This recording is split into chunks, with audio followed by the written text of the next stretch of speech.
It started small. Just another morning, half asleep in line for my usual drink at Starbucks, when something shifted. Maybe it was the quiet exhaustion of the man ahead of me, fumbling for his card, or maybe I just finally slowed down enough to realize how automatic my visits had become. Same order, same app scan, the same rush of feeling was seen when the barista smiled and said my name.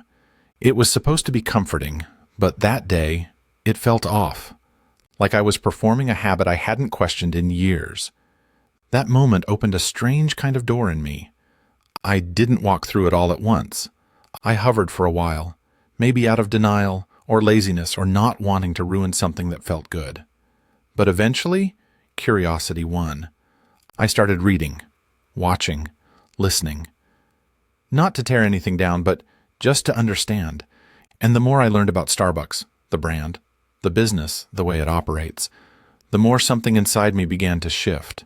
Not in a dramatic way, but in a slow, unsettling unraveling.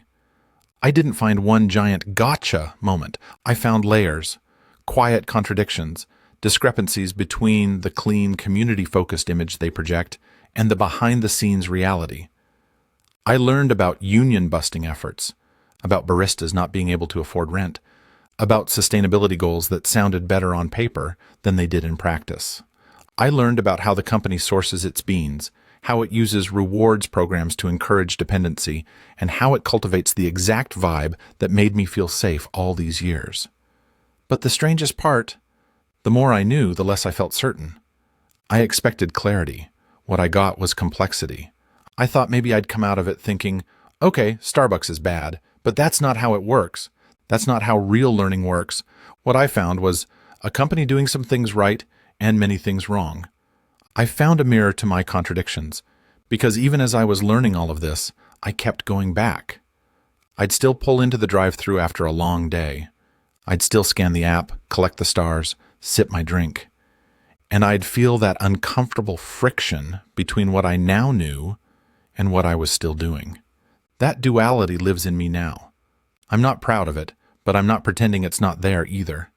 That's kind of the whole point.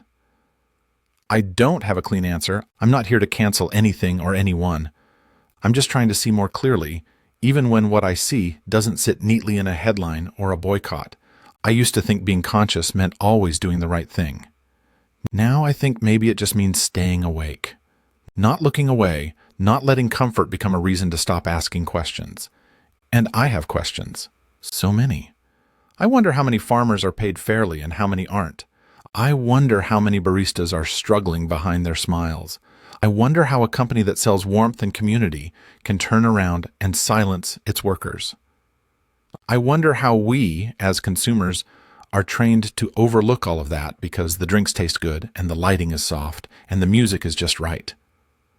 I wonder what it says about me that I still find comfort there, even knowing what I know, and I wonder if that means I'm complicit or just human. I don't know. That uncertainty stays with me. And I think I'd rather live with that discomfort than pretend it's all fine. Because it's not fine. But it's also not black and white. It's a million shades of gray that I'm still learning to see.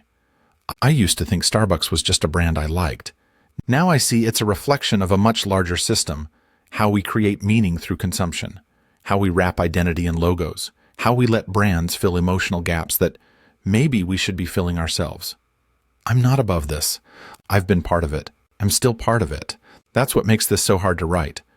But it also makes it necessary. Because if I'm wrestling with these questions, maybe someone else is too. And maybe we need more spaces to say, hey, I don't have it all figured out, but I'm trying. I think trying matters. Not performative trying. Not look how aware I am trying. Quiet, behind-the-scenes trying. The kind that starts with noticing.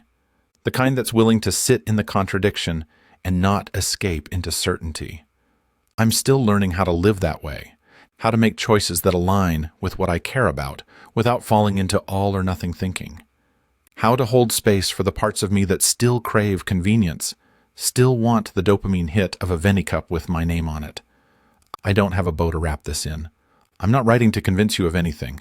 I'm just sharing where I'm at, in the tension, in the learning, in the deeply human, slightly uncomfortable space between awareness and action. It's messy, but it's honest.